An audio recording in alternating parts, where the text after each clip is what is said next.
Okay, it's 8:30 this morning. We're going to call the May 6th Economic and UWEX Committee meeting to order at 9 a.m. We'll begin with roll call. Tom Duffy is excused. John Righeimer. Here. Stacy Hessel. Steve Karyanen. Here. Randy Newman. Here. Let's all rise for the Pledge of Allegiance. Pledge allegiance to the flag of the United States of America and to the republic for which it stands, one nation, under God, indivisible, with liberty and justice for all.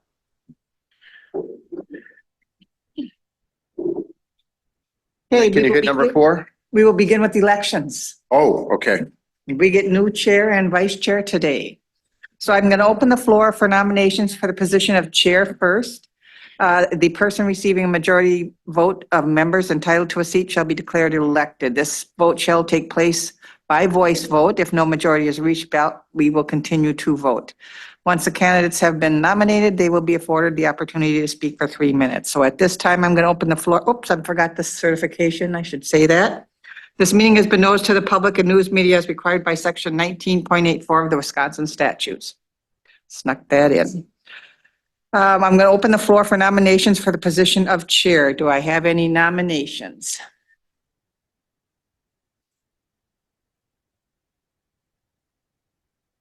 Calling for nominations for the position of chair.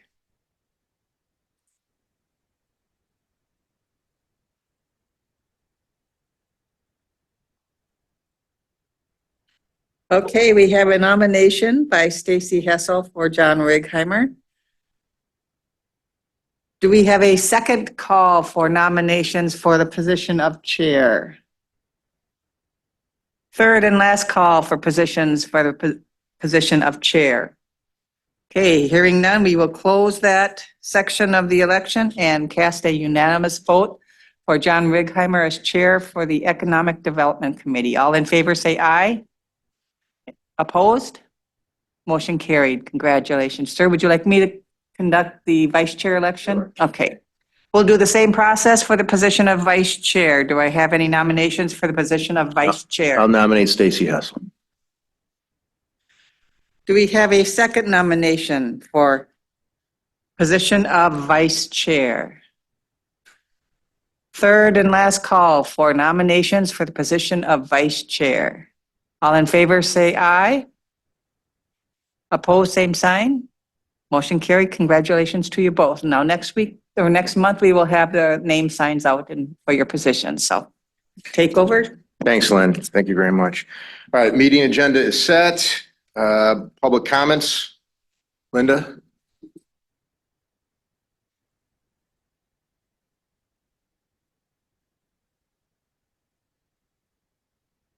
Good morning, Linda Zilmer, resident of the Village of Birchwood and property owner in Edgewater. And this morning I'd like to mention that last week was Small Business Week. And for the last 10 years, Wisconsin has been holding a series of informational and educational events in conjunction with that national recognition. This was the 10th year. And for the first time, one of the sessions was held on tribal lands, and it was here at LCO University. So on Tuesday, there was a series of in-person half-day sessions, and then Wednesday, Thursday, and Friday were all virtual sessions. I thought it was very informative, a lot of more native-based resources, although someone was there from Northwest Regional Planning. I recognize some names on the sign-up list, but I don't think anyone was there from Sawyer County LCO Economic Development Corporation. And in the sessions I attended throughout the week, nobody ever mentioned a county-based economic development organization as being a resource to go to. That aside, I thought the other part of the week's long presentation, a common theme was on planning and having the right human resources to help run your business and to grow your business.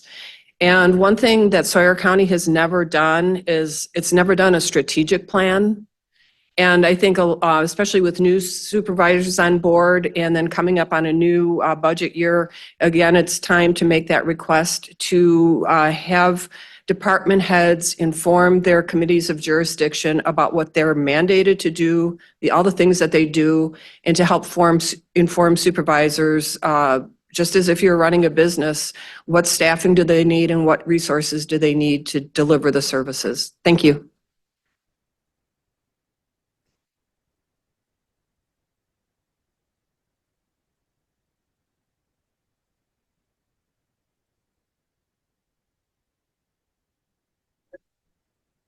Make a motion. I make a motion to approve the minutes from April 8th. I'll second. All those in favor? Anybody opposed? Okay, minutes approved. Sawyer County Agricultural Fair Association report. I don't see anybody here. Stacy, anything to add? We always turn to you. Okay. No, I know that they're doing a fundraiser in June. They also have June Dairy Month being held out there. They've been doing a lot of renovations. Other than that, I don't know. University of Wisconsin Extension Department report.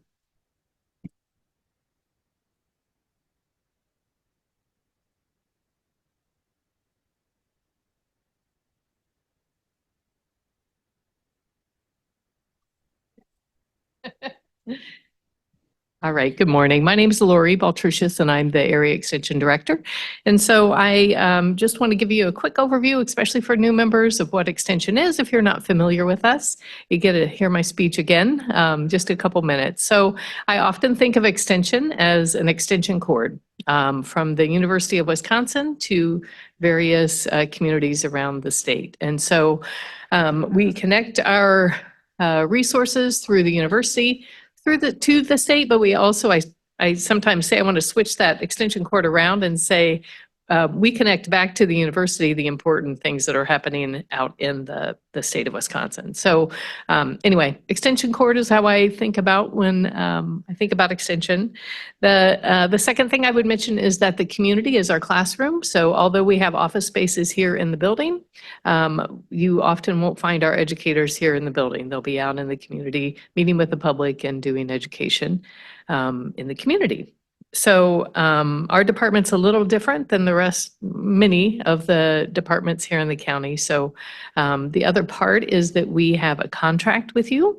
And so in your packets, I provided you the contract and what that looks like, and probably more information than you ever want to know about Extension. So read at your leisure. I thought I might also send a video out to you, just a couple minutes, that is a nice overview from our dean as well. And so I'll get that into your email boxes. But there is a contract to provide the education. So here in Sawyer County in particular, that contract covers 4-H and youth development, which is through Donna, who also is the Winter Public Library Director. And so you'll hear from her with a different hat today as well. And agriculture. So Kevin is housed over at the Spooner Ag Station, and he provides agriculture education for the county. You may have heard him on public radio. That's his claim to fame, I guess, too, with Garden Talk. So that's Kevin. And then Ariga is our community development educator. She is also paid a third of her contract. The contract we have with you, a third of it is paid from LCO. And so a lot of her focus is working with LCO tribal members as well for economic development and community development there. So that's just kind of the overview. Partnerships, we really try hard to not duplicate services, but to come alongside and partner with people in the community. So wanted to mention that as well. In your packet, you received our quarterly report. It's for January through March. It's a little late to give it to you in April, but we were holding on to it, especially for new committee members this time around, when it's important for you to have at least a little bit of information. So a couple of things I'll highlight in that report for you is that 4-H is growing. Donna's really proud of that, and rightfully so. She's been working hard to get youth members and volunteers and lots of people on board with us for 4-H. So you can see those numbers of increasing. You will also, Heart of the North is something to keep your eyeballs on. Those are youth that are representing our northern communities as well and headed to the legislature in February. And so that's in our report to you today. Food-wise, I will say, I didn't mention food-wise when I mentioned all the educators that come to work in your county. Food-wise is kind of, I always say it's the Kohl's coupon. It's the extra stuff that you get because you have a contract with us. So the first part of the report highlights Bridget and Kimberly and all of the work that they do to make the healthy choice the easy choice. And so that's with Strong Bodies that they've reported on before, a lot of education in the schools regarding healthy choices and nutrition. So the other part on the to highlight for you is at the very end of the report, Cassidy joined our staff this quarter as well, this first quarter. And so she's the support staff who's working with us to create reports as well as all of the accounting and finance and that kind of stuff for us as well and support our educators. She's contracted with us through the state for about 8 hours a week and is here in the building periodically. And yeah, that's a little different than we used to run things to. So I'll stop because I don't want your eyes to glaze over any more than they already are. But any questions for me? Okay, thank you. Sherry, Hayward Lakes Visitors and Convention Bureau. Good morning, Sherry Beckman with the Hayward Lakes Visitor and Convention Bureau. So every month I come and I kind of do a highlight of the marketing activities that we do. So I'm kind of going to start off with what the Department of Tourism has been up to and how that aligns with what we're doing. So our regional tourism specialist, actually, I don't know if you guys met Jeff. A couple of you might have met Jeff, but he decided to go back and work for the Wapaka Chamber of Commerce. So we're going to have Drew Nussbaum back in our territory for a while till they figure out who they're going to hire. You guys have met Drew, I think, in the past because he was ours for a while and then he moved south. So we had the fishing opener this past weekend. We were in Burnett County. It was a lot of fun. It rained quite a bit on Saturday, but I guess the governor did catch fish. I was at the family fishing day, so I didn't get to see that part of it because he was on a different lake. But our basket was the highest bidded basket, so feel pretty good that we had a really nice presentation for Sawyer County. So much I can't even, we had gift certificates for food, for lodging. We had a huge, Hayward Power Sports donated a huge cooler. Seven Winds Casino, they had a little mini cooler, like you could, like a backpack cooler, and they had, I mean, it was just filled with a whole bunch of fun stuff. We had Winter's Delight Bakery. She did a whole box of homemade cookies. So yeah, it was a really nice basket. National Travel and Tourism Week will be coming up here May 19th through the 25th. Some of the things that we're going to do is we'll be on lifestyles. So if you guys want to tune in that day, it'll be May 22nd. We're working on some grants. So we signed up for this PR consultation, which I'm pretty excited about because it's brand new and I really don't know what to expect. But they did finally confirm that we're in the fall co-op lineup. So I'll get more information this fall to you after I go through that. Let's see. Oh, I wanted to let people know that kind of on a weekly basis, we get leads from different media who are asking questions, and it's just kind of, we get 7 days to respond. So it's kind of a quick turnaround, and we have to stay on top of all of that. And just this month we had, they wanted to know about Wisconsin lakes, and then another one was about generational resorts. So that's just kind of stuff that we're constantly doing. And then we are in charge of all the Travel Wisconsin updates. So anything on travelwisconsin.com that is lodging, dining, goes through our office. So pictures, new, if you have new owners or anything changes, we do all of that maintenance. So I just wanted to kind of let you guys know that. Some of the stuff that we're working on, we decided we're going to do some new marketing. We're going to try to push the bass fishing because we have largemouth and smallmouth bass here.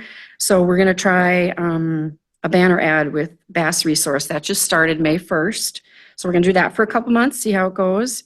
And then we're also going to try a new thing is called the targeted email marketing, which is going to be with two different things, APG, which is going to hit Rochester, and the other one that's going to hit Eau Claire. And then we have the Star Tribune. And then I also wanted to give a shout out to, on April 16th, we paid for Signifier to come and do a presentation at the Winter Area Chamber of Commerce Business After Hours. And he talked about the Google business profiles. And it was very interesting because he just went about, talking how important it is to have your Google page ready to go. So if somebody's online and they're going to see when your hours are or any reviews on you, they're going to go there, and it's important to have all that updated. And then he was just talking about you can be rated, 1 to 5 stars or whatever. And we actually got a 5-star rating like a day after that meeting. So it was pretty exciting. Anyway, and then I just want to let you know that I'm helping out Lynn with her WCCA conference.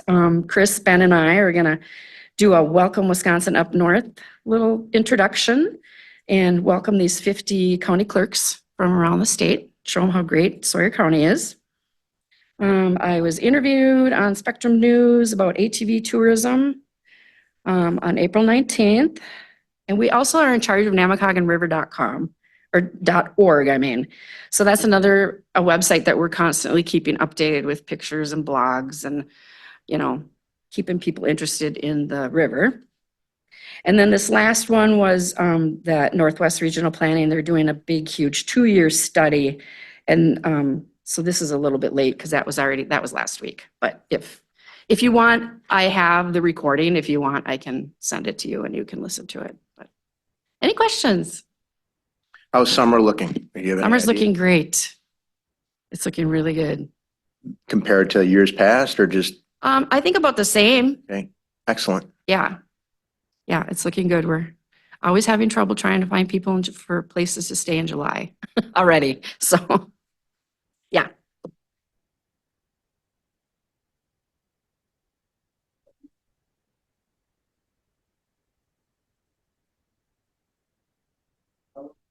Economic Development Corporation report. All right, good morning. Currently, we're working on the Thrive grant. I'll give you a little bit of history from the past. We applied for a grant and received it. This is for $25,000 for 2 years. What are we going to do with that money? The plan is to open up an incubator program for small business owners, to give them resources and give them technical assistance. And the plan is we're currently in agreement with LCO University to utilize their facility. And our current status is we applied for this grant. It's in underwriting, and July 1 is the anticipated release of funds. So we have business plan specialist, marketing specialist that will be available for Sawyer County residents to come and get assistance to start businesses. Now, this grant doesn't just give assistance to small business owners. This grant also is going to give us assistance in grant writing to get additional monies to help build this program into more than one facility in Sawyer County, and other assets that would help business owners get off the ground. So we're in the process of getting that up and running, and a lot of the pieces are in place. And I think the university is going to give us a lot of assets actually to utilize for small business owners. So that's been a huge push for us this last month and a half, and everything looks on track. So good news there. May 6th today is the last day for idle funding for businesses that we had a snow shortage. So they may apply with the SBA for idle monies, and today is the last day. We've heard back from quite a few businesses that have applied for that money. It's been a process for all of them, slow process. But as long as their application is in, everything is going in the right direction. So that's about to come to an end. We also have an update from the Homes Project, Impact 7 and the Tamarack Health have an agreement in place, and it looks to me, talking to Luke, that they're waiting on the city to develop a plan for the water and sewer. And their timeline looks like once that is okay, and once that gets in place, hopefully by the end of summer, that they can start the process. And their goal is the end of summer 2025 to be done. So that's still work in progress. Another little project we have going on. So the EDC and marketing is one of the big roles that I have taken on, and it's not just educating, it's informing, it's everything. What do we do? Where are we going? And actually, Ms. Hessel gave me the idea of this, so she'll have to take the credit. But I think promoting new businesses in Sawyer County is extremely important. So we have a business after 5 through the chamber. We have ribbon cuttings, but what we are proposing at the EDC is going to be socials for grand openings for new businesses in Sawyer County. So the EDC is going to front that, and we're going to try to bring to light what is going on and what's coming in. So that's going to be kind of a fun project to take on.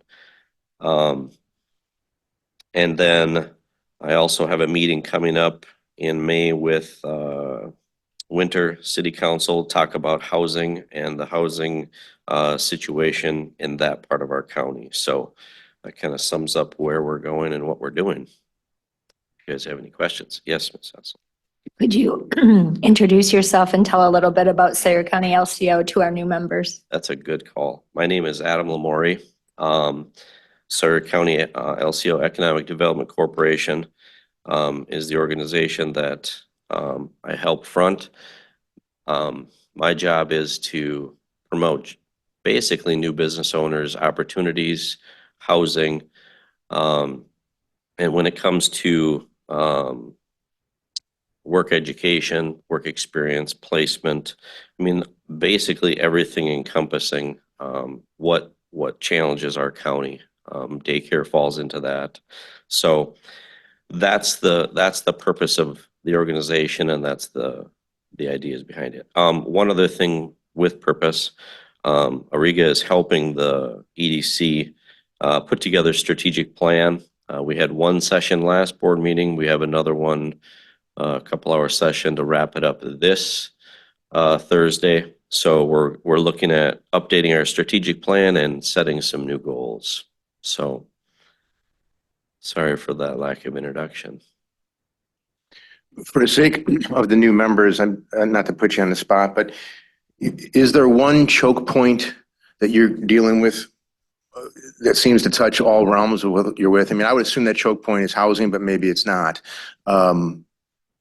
What's the biggest challenges you face? Challenge or challenges? It's 1, 2. Housing is definitely number 1, and daycare is right behind it. And that's when you talk to our bigger employers. It's hard to recruit and retain when there's a lack of housing options, especially when they're comparing what they could have other places. So, we do have significant projects that are happening. There's definitely a couple big projects going on. I still see a need for single-family homes and even elderly homes. So those are two areas. It seems like, that the townhomes and the rental properties are going to be increasing. But, your single-family homes tend to take up more space, and we have a space issue. We don't have a space issue. We have an accessibility issue. Okay. So, I met with city council. We talked about what the shortages are and the need for them. But it is the challenge. It's the challenge of getting people access to property to build on, the infrastructure. Those are all things that are all encompassing of that. So that's definitely the challenge. The easy thing is getting, now is going to be getting information and technical assistance to small business owners. Now, where they're going to find their workers will be the next challenge. Yeah, it goes right back. So, yeah, and all of this, goes back to our standard of living. So we have a great county to live in, but when you're paying 40% of your income on housing, whether it's rent or mortgage, your standard of living is going to go down. And that's really the focus of the EDC is, well, how do we make it affordable? And you got to increase the supply somehow. Okay.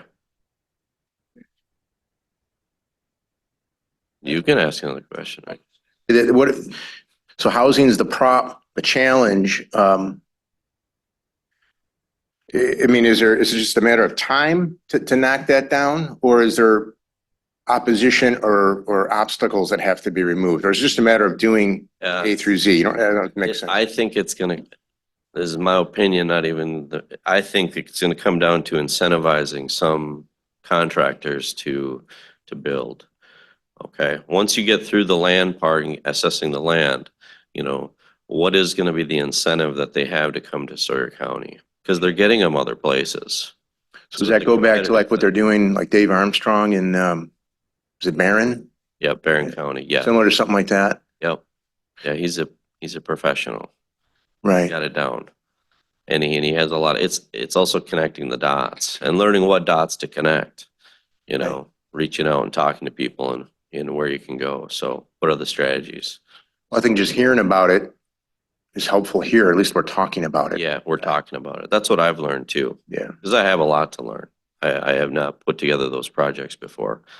Well, we weren't even talking about it before. We just knew it was a problem. So Right. talk about it and then we'll take action, hopefully. Right. To Please. see where we Achieve stack something. up with other counties and to see where we stack up in the state. Now, does the Tamarack development, that just puts a little dent into it? Yeah, it's Okay. it's about 40 units. Okay. So, and then there's another, proposed bigger townhome project coming in too. So that'll alleviate some of that. It's all trickle too. If you have, even if it's expensive, you have people living there and hopefully it opens up other spots. So, I think would be helpful too. Maybe you're already doing it, but I'm just thinking what I see is sometimes opposition from the public because they want nothing to change. Intuitively, I think bringing in business is good, should help the community, should help yeah, the tax burdens, all that. So I don't know if there's a way as we go along here to show how people benefit from that versus all the nightmares you hear because they don't want to see the population grow by, whatever. So, right. And I guess, yeah, it's all depending on your perspective of it, right? I right. haven't ran into too many people that were opposed to the growth in the housing. Oh, good. I think most people are affected in some way. And they're not all the same way. But if you know anyone that's trying to find a place to buy or live or rent, you realize that there's a problem. Right, so depending which side you're on. Depending on what your side you're on, yeah. Okay. So I think even if you don't even live in Sawyer County full time, you want more housing here because all of the things that you buy and do, you need assistance for. So Great they point. realize it when they need to find someone to pull their dock in or mow their lawns and they have a waiting list. Return a phone call on air conditioning, but that's my story. That's exactly right. All right, Thanks. guys. Mr. Chair, can I ask a question and then a follow-up? Did you say the homes project at Tamarack You said summer of 25. Is that for the water or is that for the whole project? That was the whole project. Okay. The water, they're hoping by May, they have approval, and then they have it done by the end of summer. And then they hope to start building end of summer, early September. And that's their timeline. I get an update every month, so. One more question too. Is there anything from this board that you would like to have that you're not getting, or what can we do, if anything? Is that on your mind, what we can be doing? So right now, one of the things when I talk to builders is, what properties could become available, if a contractor came in or something of that nature. I'm looking for availability, or even ideas of how we could work together to make things more affordable. There is some unique things that are going on in the state and other states that are provided for people, incentivizing stuff like that and helping reduce costs, but they're not necessarily what we need to do. But I just need to know about opportunities, and I'm meeting with the city on the same thing. What areas might be available. So, because When you say incentivizing, is that loosening of regulations, taxes? What is that? yeah, for contract, yeah, it's taxes. It's even, reduced rates for the cost of that infrastructure. And it's kind of interesting because every area is so different. Talking to Dave Armstrong at Barron County, they have different challenges than we have. And they have more land available, with more water and sewer hookups. So that's a big deal. Yeah. That's a huge deal. I can tell you right now, we could have contractors come in if that water and sewer is right there, butting up to the land, right? So I guess they just follow the money. Who pays for that infrastructure is what Who they're pays saying. for it? Yep. Okay. And, whether there's a TIF or how you go about it. Our housing committee has met before. We've talked about other things that are tax-based, creatively. So, yeah, we're kind of in the idea processing area. I think we could come back and give you a definite, this is what we could do based on these opportunities. That'd be That helpful. would be, because that pushes us in the right direction and it gives us some options. Excellent. Right now, the county board, city council, they are on board with more housing. It's just a matter of how we do it affordably. Okay. Excellent. Thank you. Any other questions? No? Library updates. Who would like to go first? Okay.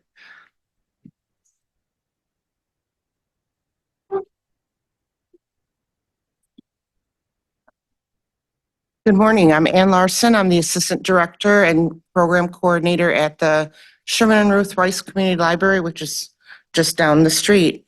May is a real busy month for us. Some of the things that we've done already is we had a Star Wars trivia night, and that is done in coordination with all the 30 libraries within the Northern Waters Library Network. I am part of the marketing committee, and that is just one of the things that we do. We offer it in person or Zoom, so people can come to the libraries or do it via Zoom. This Saturday, we had our fishing opener. We had Frank Pratt teach fishing, about fishing to families, and about 25 kids came along with their families. They had a great time. This month is also busy for us because we do tours, hence my Miss Frizzle dress. I've got 50 kindergartners coming today and about 60 on Wednesday. On Friday, we have the need help with this one? Wakadati school coming, 4th and 5th graders on Friday. Toward the end of the month, we have all the 6th graders coming, learning about how to do research and just the things available for them at the library. Aside from that, good news, I wanted to let you know, we have the story walk out on our trail. received a grant from the United States Forest Service for over $4,000 to get frames for the Story Walk books. What we have right now is a wooden, what I'll call a table with a post, and then the story is mounted on it at 18 stations. A lot of our books were getting damaged even with laminating, so they have these special frames available, and we reached out and we got the grant from the United States Forest Service. And that resulted also because we'll be celebrating Smokey the Bear's 80th birthday this whole year. So we'll be doing some programs with them.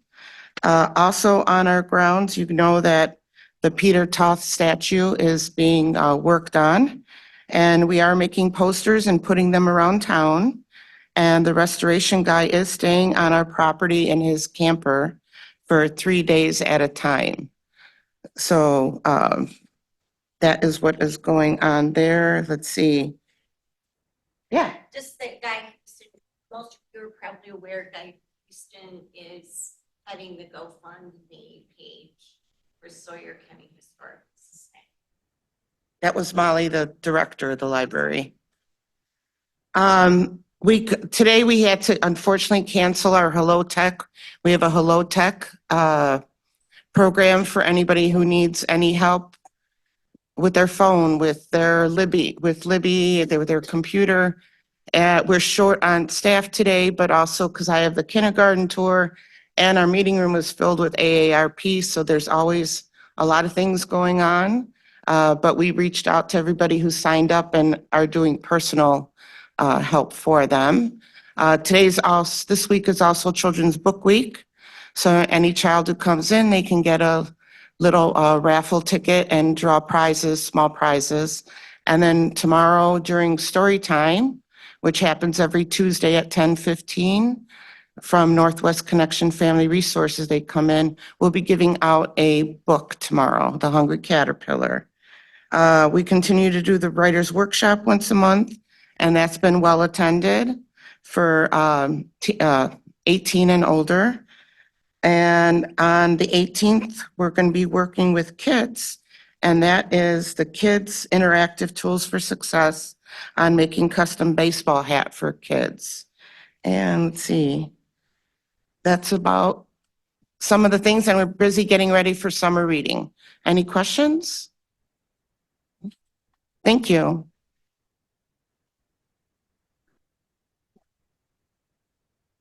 Hiding back there.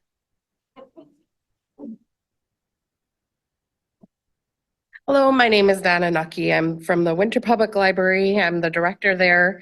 We have some new members. The libraries do get some funding from the county to help us with being able to provide services to our communities.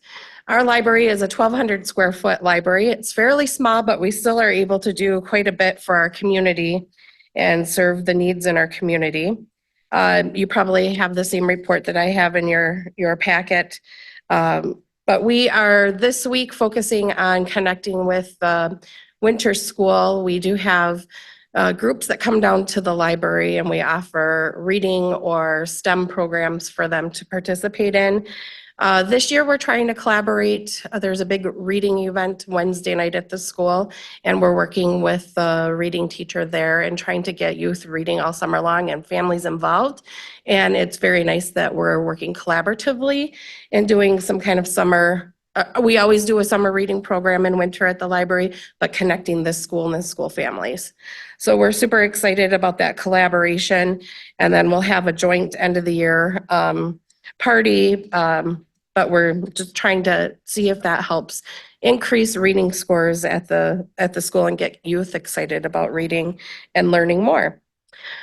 I've talked in the past, a lot of our funding, like I said, comes from the county. Then we seek out additional funding through donations, grants, and fundraising. I did apply for a STEM grant in which we can provide science, technology, engineering, and math kits to families. It is a competitive grant, and we did receive notice at the end of April that we received, I think I asked for about $1,300 and they gave us $1,500, so that was a bonus. So we'll be making those purchases and getting circulating STEM kits for families and for community members. Some other things we do, ongoing programs, we have 1,000 books before kindergarten. We work with our kindergarten class in doing what we call a race to 100. And so we try to get youth to participate in fun incentive reading activities. UW Extension Foodwise program, I know Lori had touched on that a little bit earlier, but we do, they have a Strong Bodies, which is a strength exercise program for seniors. So the library does not have an on-site person doing it, but we are able to sign up for the virtual. This is all virtual, but we have a group of people that like to come to the library and participate together. So we have that projected in the library for them to participate in. We had our jigsaw puzzle tournament. We try to get families and community members involved in doing something social. And so yesterday was our second jigsaw puzzle competition, which doesn't sound important, but it's super important to a lot of people. And we get together at the library. We have 4 teams. The community comes up with 4 teams. They provide, the library provides the puzzles, and we just have a blast. They have 2 hours to complete the puzzles. And yesterday, they're very serious about this. I mean, they practice from month to month for this. Yesterday, we had it, and it was a lot of fun, and they're looking forward to more opportunities that different people can come to the library and just hang out and have fun.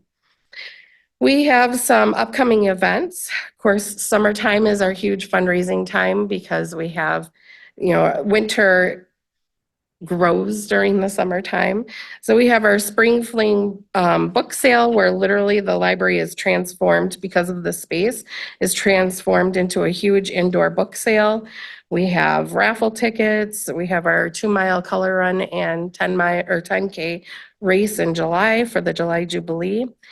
We sell glow items at the July Jubilee fireworks and work with July Jubilee Committee. It's kind of a joint fundraising effort. We have musical festival food stands, the duck race, which has become super popular in the Chippewa River. And then, of course, our homespun holiday basket raffles for that large indoor craft show. So we're always looking for additional opportunities to fundraise, promote the library, and support the needs in our community. Do you have any questions? Okay, thank you. Kathy, motorized trail and non-motorized trail, motorized trail. Yeah, I do have skis, but I'm never going to be in the Berkey. I don't think I could do that. Good morning, I'm Kathy LaRue with the Sawyer County Snowmobile and ATV Alliance, in case you don't know who I am. All of our ATV trails throughout the county opened up as of May 1st. So we're very excited. The trails are wet and muddy, which is a lot better than riding in dust at this point. As you probably have heard, we are requesting of Public Works and the full county board to open up ATV routes on county roads within Sawyer County for the connectivity value. We're hoping for your support with those actions. We're bringing those to both committees this month. And then lastly, I just want to make a comment. The Wisconsin Outdoor Recreation Office published a economic impact study done by Daniel Lee Consulting, which indicates that ATVers in 2023 spent an estimated $4.2 billion in Wisconsin, which is very significant. Just wanted you to know that. Any other questions? Well, I guess first a statement, it was mentioned earlier about, I think if there was a business plan, what you're asking for would have been done long, long time ago, especially from this board, is that economic development. And I think maybe if you could just say a little bit more on the connectivity, because what I've heard out there, some people say, hey, I understand, businesses should have the access to their businesses, but, there's not many people in my area for this one. There's only one business that's there, but then you mentioned the connectivity part of it. It's everything, the connectivity part, which I think some people maybe don't understand. So I don't know if there's maybe in a minute you can explain that. Sure. Well, first of all, most ATVers aren't looking to ride on the roads. So we're not trying to open up the roads just so, people aren't going to get on those $30,000-$40,000 machines so they can just go ride down the road. We have 4 main trail systems in Sawyer County. The Sawyer County Forest, the Chequamegon, the Flambeau River State Forest, and then the trails through LCO. Excuse me. You need the roads to connect those, number one. And then, of course, we want to connect all of our businesses and services with those trails. So the way the routes that we currently have don't provide that connectivity. There are little segments here and there that just don't cut it. They're not the most direct ways to get places. There's a lot of the roads that we're trying to open may not visibly connect a business, but what they do is make it a lot easier for riders to get to a business, such as an example, the business is down at the end of River Road, off of Highway B. If we continue and open up B down to Highway W, it'll just make it that much easier for people to get around. So that's part of it. There's not actually a business right along there that we're connecting, but it's giving that, it's making it easier for people to traverse across the country, the county for one thing, and just connect with all the business owners. Excellent. I think that's helpful. And these are county roads. Correct. So Just the towns that county roads. towns have, it's not their roads. These are the county roads. Correct. The town roads, most of, I can say that as of now, most of our towns have opened their roads or opened many of their roads. We still have a few that aren't fully open, but they do have some roads open. So they're working on it with I their guess my point with that is that we're looking to open our county Just roads, the county not roads, not roads that aren't the Correct. county roads, right? right. Is it true that most of our neighboring counties do have their county roads open to ATV, UTV use? I'll read you a little list here. Ashland, Barron, Burnett, Douglas, Dunn, Polk, Price, Rusk, and Taylor are all open. Ashland has a little over 75% of their roads open.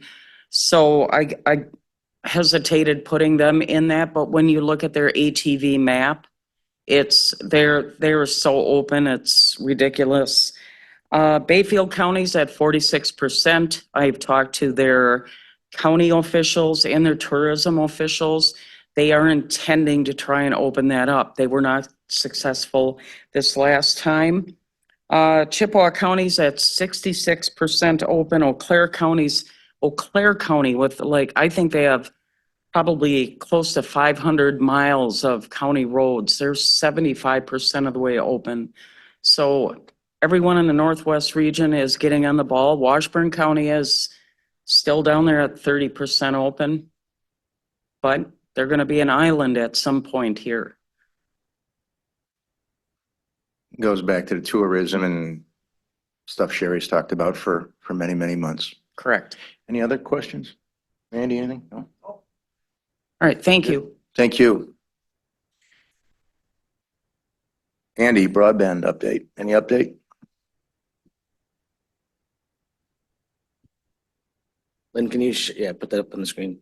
So I do have some broadband updates. There was a broadband workshop last week here in Hayward for this part of the state. And they went through and provided primarily it's about the BEAD funding, the broadband equity grant program that's coming up. So the map has been the biggest part of the project, and I'll show that in a minute. But they did provide these county profiles. So if you look at this map that's up on the screen, the green and bluer dots are all served and probably not going to be BEAD eligible. They determined that they are served and have usually multiple choices for their broadband provider. Each of those dots is a BLS, a broadband serviceable location. So the darker orange are getting service or in progress, and the yellow are the ones that still need service. So the map's not going to look as good. If you look at the numbers up on the top, they determined that in Sawyer County, there's just over 17,000 locations. And right now, underserved, unserved, or no service count are 9,429. Just keep those numbers in mind. We'll get towards the end. Scroll down a little bit. So then this shows a little just more in chart form, the number of served properties, underserved, unserved, or no service. Then the lower left, they have the broadband speeds for the county. So we're still a little light on where you want to get to 100 megabits per second and 20 upload. 100 down, 20 up is really the standard now for internet service that they're trying to get to. So we're still a little light there. And go down to the next page.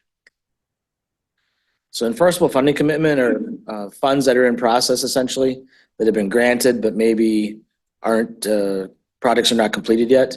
So we do have a number of those in progress. So after all, if you take into account all of those dollars, any ARPA dollars hanging out, capital projects fund, that's usually, monies are usually coming through the Wisconsin PSC. There are also some federal dollars that some of our providers are getting. When all those projects are completed that are already approved and enforceable, we'll be down to 4,900 services that are either underserved or unserved or not in service at all. So, and that gets us pretty close to where everybody else is. Everybody's tracking to be at about 25%-ish of their counties that are still needing to get their different locations served. Keep going down a little bit more. Yeah, and that just lays out those numbers a little more as to unserved or no service in the list of providers. I'm going to share my screen to pull up the map. I don't know. Is satellite included in there? Like, so if a business chose to get it satellite, that's out of the picture? Yeah, not in these numbers. Got it. But part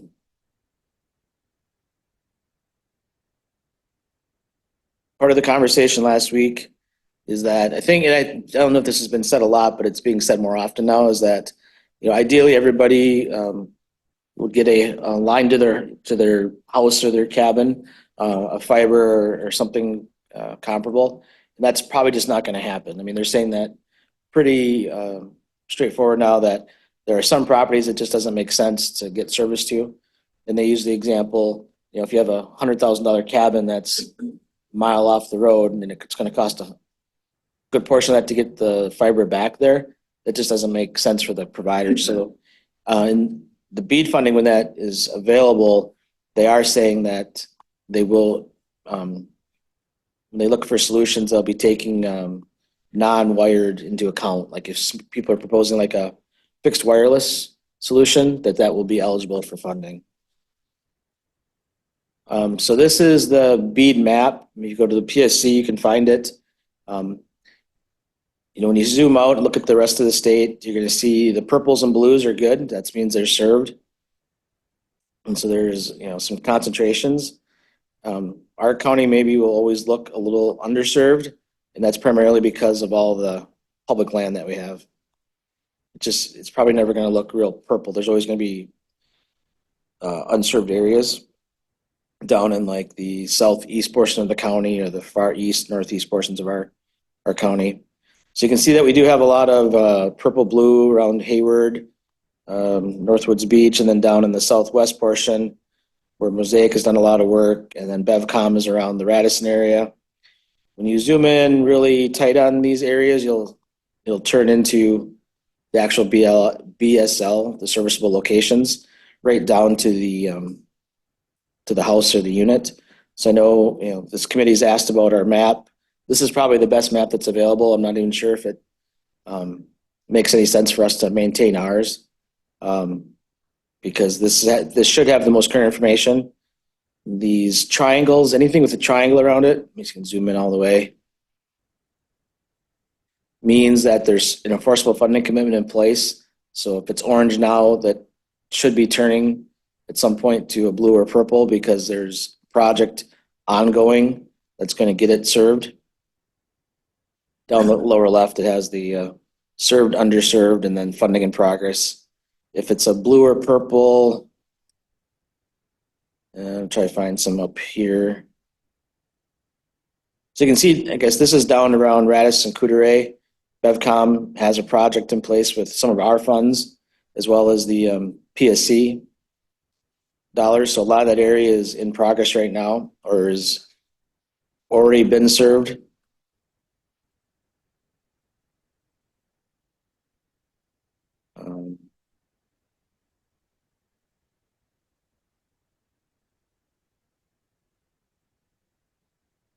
That's more in the Grindstone Lake, Sand Lake area, Whitefish Lake. They're getting all of that around the lakes served.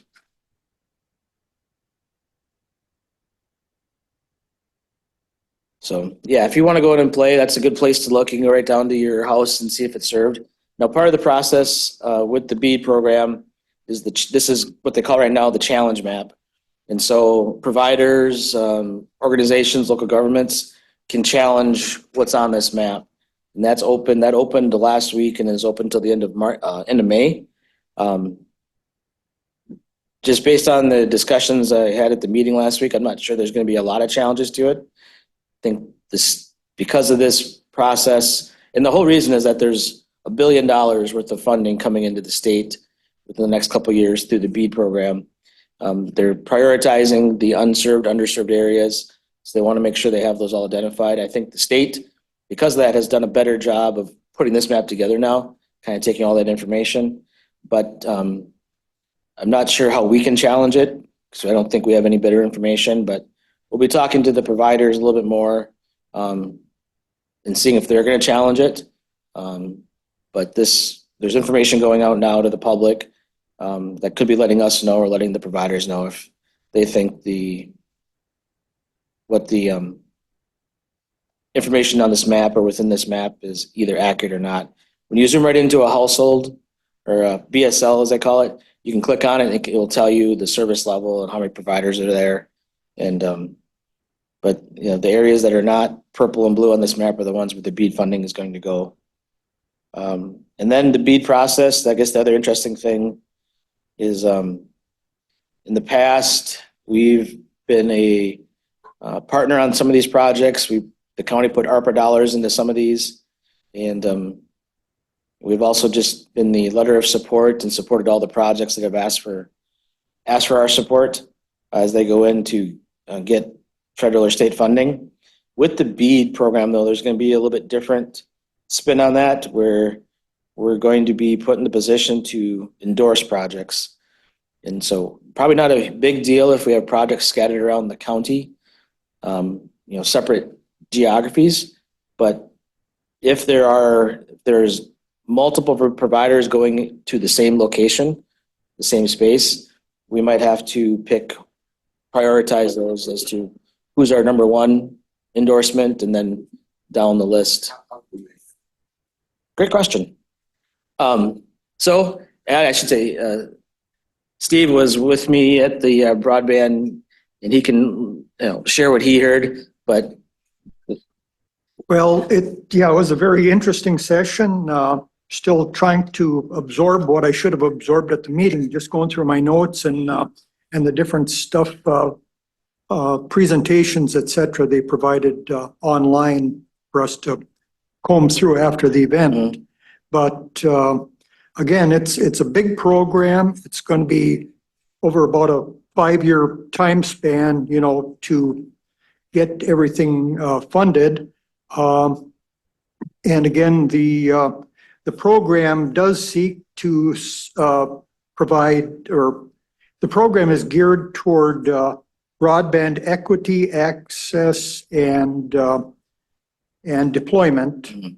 So as far as the equity part of it, the populations that they're looking to serve include elderly, the economically disadvantaged, racial minorities, there's about 8 different categories there anyway. So those would get priority, as I understand it, in this whole process too. And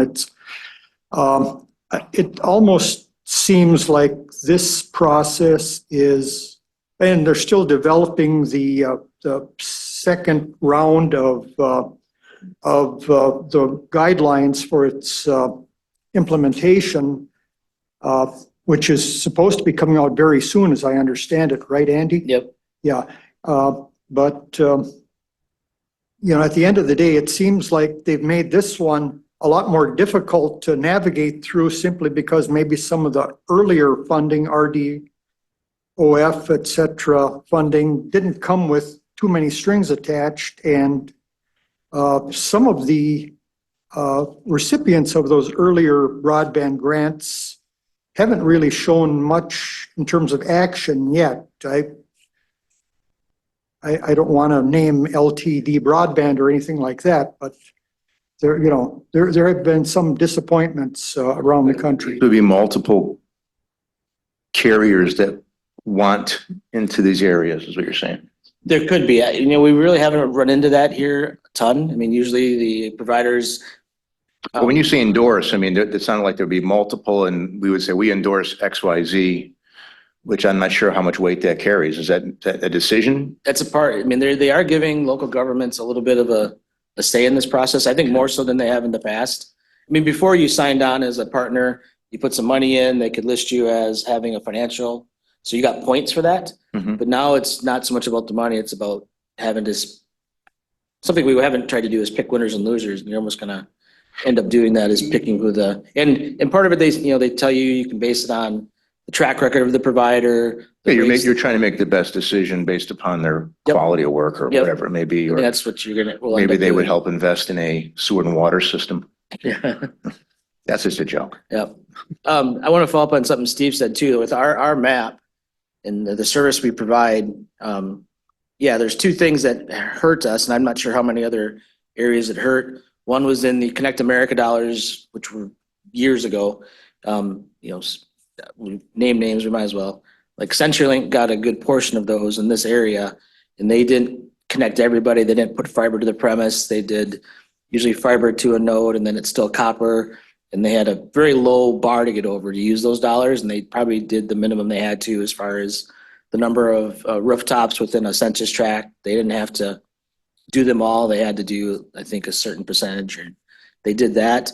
And then the RDOF, the OF dollars, a company, LTD, was awarded a lot of RDOF dollars in this region that they ended up getting thrown out of the program, and the FCC didn't reallocate those dollars. They just went away, which would have covered a lot of our rural area. So we really lost out on 2 rounds of prior funds. But I think the way it sounds, a lot of the local providers, and why we don't have overlap, let me get back to that, is that we're working with our local telcos. Like Mosaic comes up from the southwest, Nervado's coming down from the north, and now from the east, because I think they've got Price County telephone or telco. They're coming in. Down by Winter, you'll note there's a purple blotch that comes in from Price County. That's Nervado, and they're starting to connect their 2 regions through us. And then from the south is Bevcom. And so generally they play nice with each other. They're not gonna go into other people's territories. Around Hayward and the kind of the radius around Hayward, you've got some Nervado, some Century Tel, which is now Lumen. And then you've got Charter as well in there. So there's usually multiple providers. So I think it looks good. It's, probably some of those, where we're at though with the last 4,900, those are going to be the most expensive ones to serve on an individual basis, because all the easy ones, the ones with the higher return on investment, are getting grabbed up first by these providers. So, but how to get some of these last miles will be the most difficult.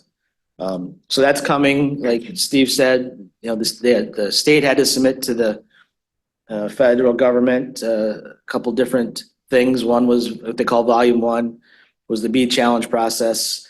And then volume 2, or whatever that's called, is really how they're going to put the money out when this is all done. That's what they're waiting on the final rules for. There is still the Bede Regional Planning Group. A bunch of local counties in Northwest all allocated our Bede dollars to the regional group to try to do some more effective planning.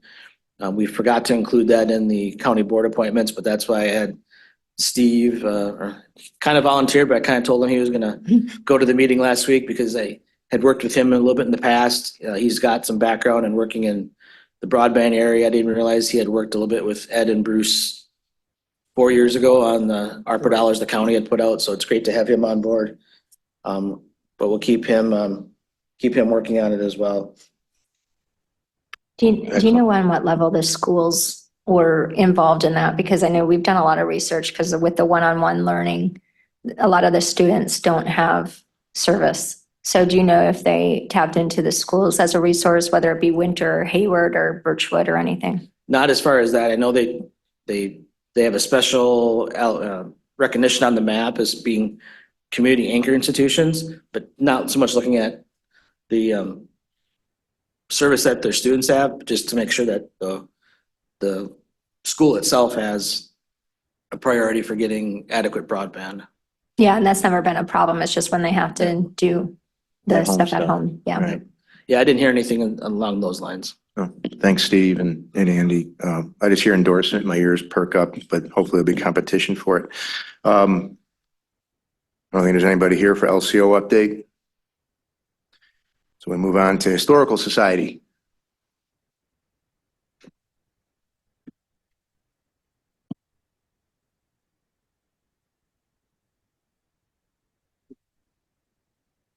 Well, the most important thing I've done so far is I bought some large Post-it notes, so I'm actually here.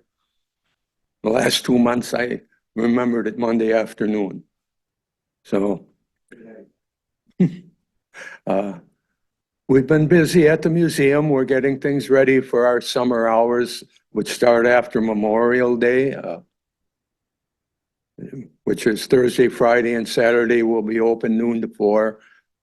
We've been working on some new displays.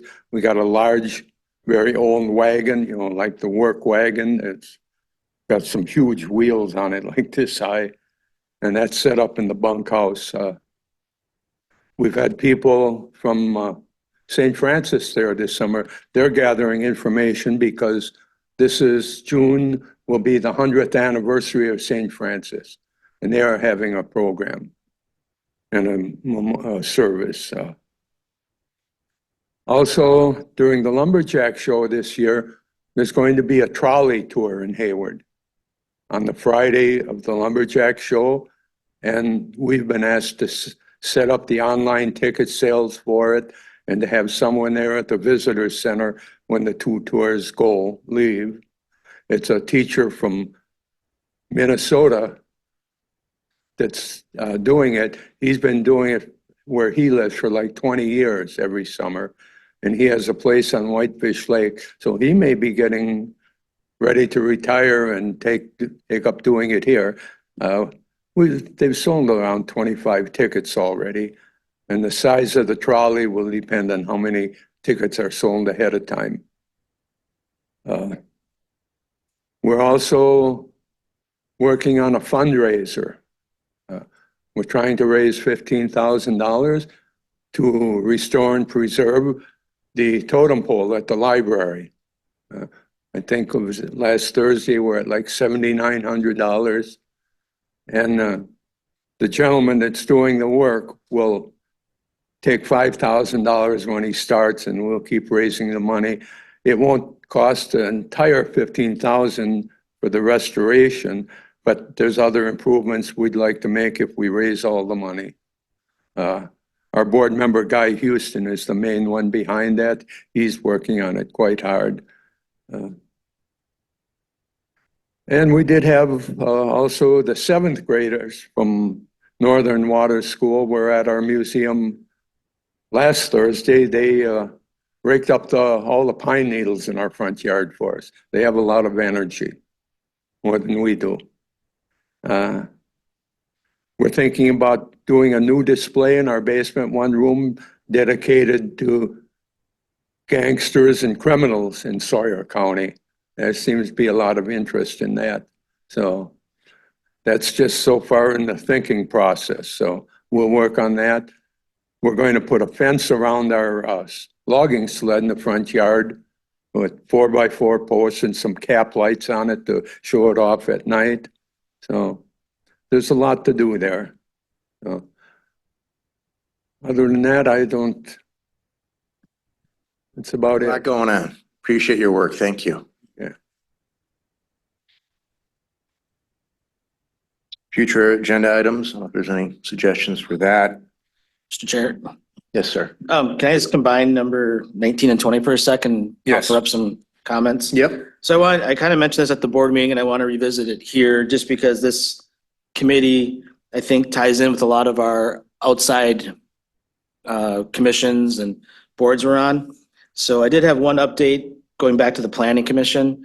So the Planning Commission is a federal district for economic development. Underneath the Planning Commission, though, there's a number of corporations that run funds. So I think there's probably 4 different loan funds or equity funds that operate out of there. One is the Northwest Regional Economic Development Fund, which is all the counties used to have loan funds for businesses, or most did. Those were all consolidated probably 10 years ago. So there was one loan made last month to a Sawyer County business, the Lumberjack Lodge, which is south of Hayward on Highway 27. It's the one with the red roof. I think it was a $235,000 loan. They've got new owners a couple of years ago and they're renovating that. So I just want to give that update. But just so you're aware, so there's the Northwest Regional Economic Development Fund, there's the Northwest Business Development Corporation, there's a Wisconsin Business Innovation Association, or Business Innovation Corporation that all operate out of the Planning Commission that provide funding or support to businesses within the region. There's also Visions Northwest, which is essentially the regional economic development group now that all of the counties belong to, that meets monthly and works on regional initiatives. And then kind of bringing these up just so that we can keep these in mind. And when we get updates here, try to bring in some of those updates so that we know what's going on in the regional level.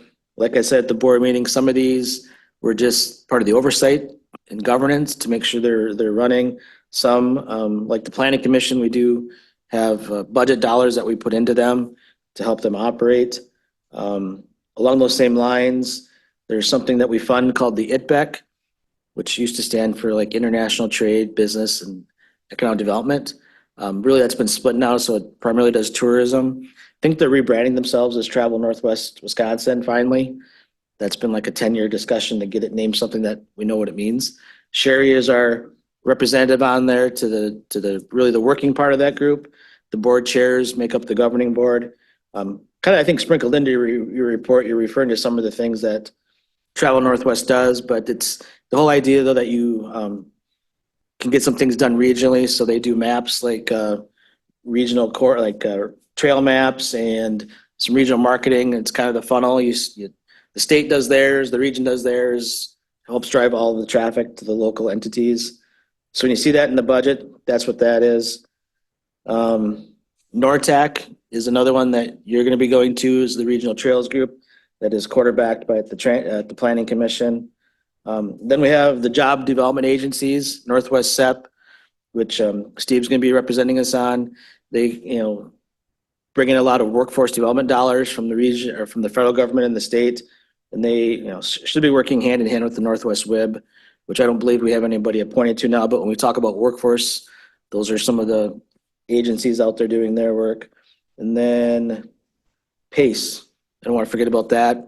Stacy's appointed to that. So PACE is something counties signed on to within the last few years. It's essentially a statewide co-op or consortium where if you're doing energy efficiency projects, usually they're large scale projects. They're like hotels, big commercial development. You can apply through funding for them. It attaches the financing to the property. So if that property is sold, that financing tool is still there. We don't see a ton of there's actually, I think activity's really picked up there, but I don't think we've seen a ton of projects up in this part of the state, but it is a tool that's there. I've been on for 2 years and I've seen one up north. Ashland, I think. Well, Bayfield. mm, no, No? I'm not positive. Sorry about that. But it's not a lot, so. No. But it is a tool that's there, if somebody wants to take advantage of it. So just wanted to highlight that, these, so that we make sure we're talking about them here, and if things happen, those outlying committees and boards, we're bringing it back here if we need to. Chair, would it be out of line for the Northwest Regional Planning to give us those breakdowns so that, because I didn't know that we should be reporting on those because I thought it was confidential, but could they give us a breakdown on that? On like the local loan, who they're giving that to? And then also, do you want a report from PACE each month? We meet the same day as the financial meeting, but on this, I could give a report for PACE if it's necessary. So nobody's ever asked me what we do, or we just meet by Zoom. Yep, I think if it's noteworthy, just to Okay. make sure we talk, know that's happening. All right, if there's nothing else, we'll adjourn. Thank you, everyone.